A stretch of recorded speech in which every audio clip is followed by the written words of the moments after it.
Olá, bem-vindo ao canal do Dr. Lincoln Andrade. Sou o Dr. Lincoln Andrade, médico psiquiatra especialista em sexualidade humana na cidade de Curitiba. E no vídeo de hoje vou falar para vocês sobre a fase de preparação, que é a terceira fase do ciclo da compulsão sexual. Mas antes eu gostaria de pedir a vocês que, se gostam de assuntos de saúde mental, de sexualidade humana, de desenvolvimento pessoal, qualidade de vida, se inscreva no canal, clique na sineta para ativar as notificações e me acompanhe aqui toda semana.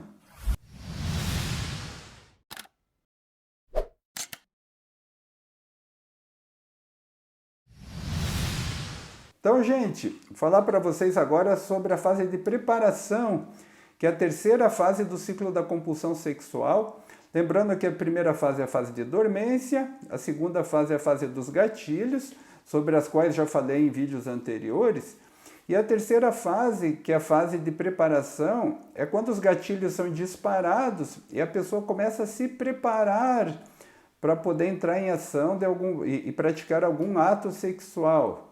Então, na fase de preparação, a pessoa começa a tomar atitudes psicológicas e atitudes práticas no sentido de acabar tendo esses atos sexuais, acabar colocando em prática esses atos sexuais. Essa fase, ela pode durar, a fase de preparação pode durar dias, pode durar semanas ou mesmo meses. E essa fase costuma ser descrita pela pessoa compulsiva como a fase mais agradável, né? A fase que ela mais sente prazer no ciclo da compulsão. E aí você vai me perguntar, mas não é a fase do ato sexual a mais prazerosa? Daí eu lembro a vocês que a compulsão sexual não é somente prazer. A pessoa aprendeu a utilizar comportamentos sexuais como forma de aliviar estados emocionais desagradáveis, como eu já comentei em vídeos anteriores. Então, não necessariamente o ato sexual em si vai ser o auge, o momento mais prazeroso, né? Então, os pacientes que a gente atende costumam relatar isso, né? O momento sexual, o período sexual mais prazeroso é esse da preparação. E na fase da preparação, a pessoa começa a tomar atitudes no sentido não só de seguir em direção a atos sexuais, como também tomar um certo cuidado para não ser descoberto, né? Então a pessoa, ela pode, por exemplo, arrumar algum álibi para ficar online, com a justificativa, por exemplo, de checar e-mails, com a justificativa de que precisa estudar, de que precisa ver alguns conteúdos, fazer pesquisa na internet, quando na verdade ela pode estar em busca de sites de relacionamentos, sites de venda de serviços sexuais, pornografia. A pessoa pode, por exemplo, alterar horários, esquemas de viagem que ela já tem programada para poder facilitar, né, um ato sexual, uma possibilidade, uma oportunidade sexual. Ela pode, por exemplo, abrir um perfil falso num site de relacionamento ou no WhatsApp, por exemplo, para poder ocultar os seus comportamentos, né? Então, nessa fase a pessoa pode também não ter muita consciência do que ela está na fase de preparação. Ela pode ter consciência e também pode ter bem pouca consciência. E por que ela pode não estar consciente, né, de que ela está nessa fase de preparação? Porque muitas vezes a pessoa nega que tem o problema, e às vezes a negação é muito grande, e às vezes a pessoa pode estar tão imersa em estados emocionais que estão conduzindo ao ato sexual que ela não tem muita consciência do que está acontecendo, né?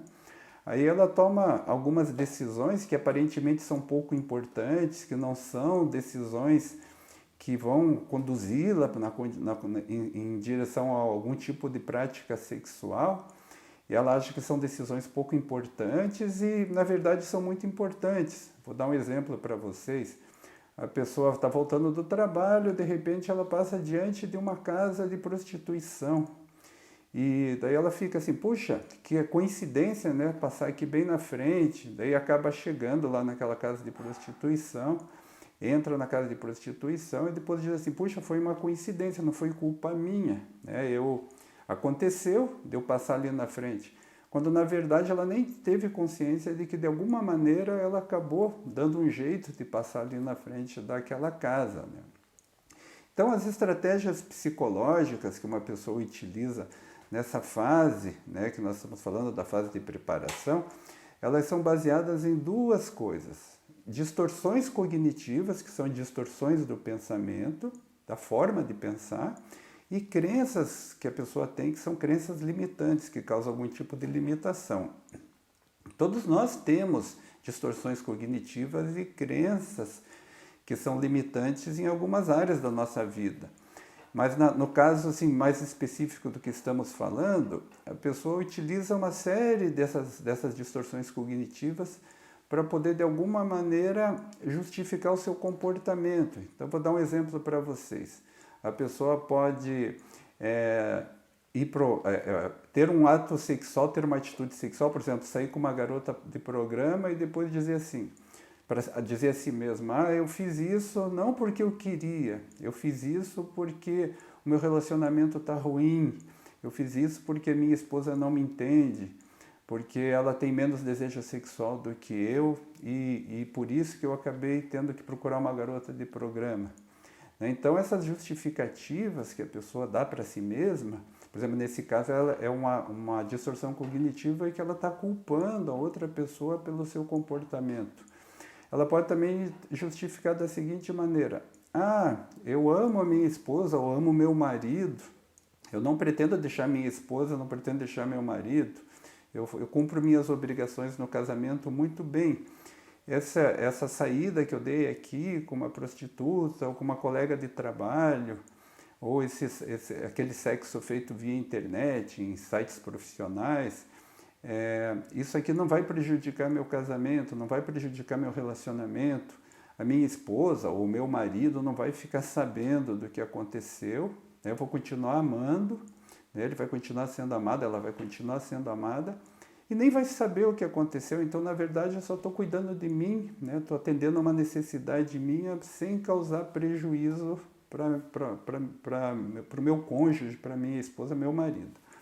Então, a pessoa começa a utilizar uma série dessas distorções cognitivas e fica justificando para si mesma o seu comportamento, né?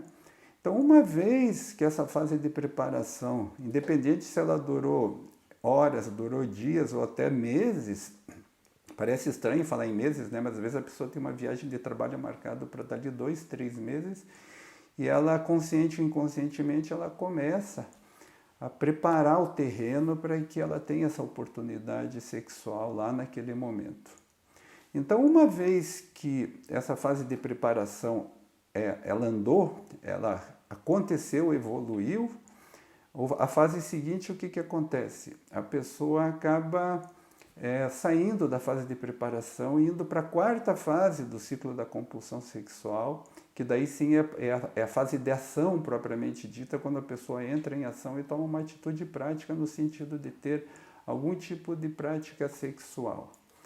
Alguns pacientes nos dizem que elas sentem assim, nessa fase de preparação, como se tivesse uma voz em cada ouvido.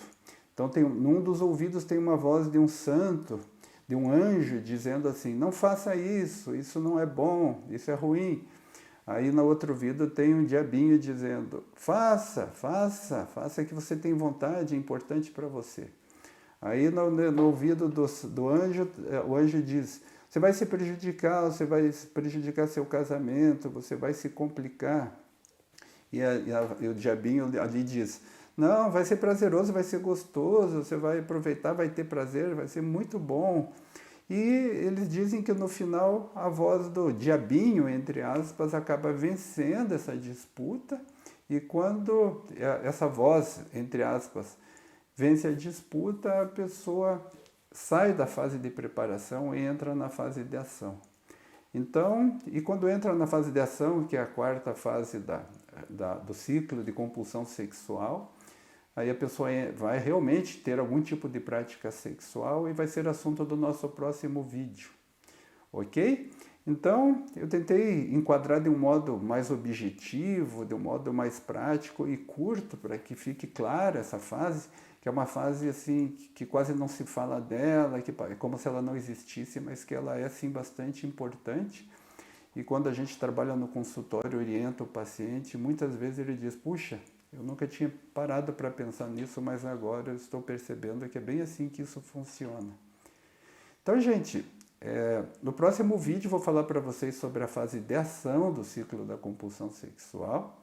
Se você gostou desse vídeo, deixe o seu like, por favor, porque nos ajuda muito aqui no canal. Se você gosta desses assuntos de sexologia, de saúde mental, se inscreva no canal, clique na sineta, ative as notificações e nos acompanhe aqui toda semana. Assim você nos ajuda a desenvolver o canal, a levantar o canal e levar informações úteis para mais pessoas, ok? Então agradeço a atenção de vocês e até o próximo vídeo.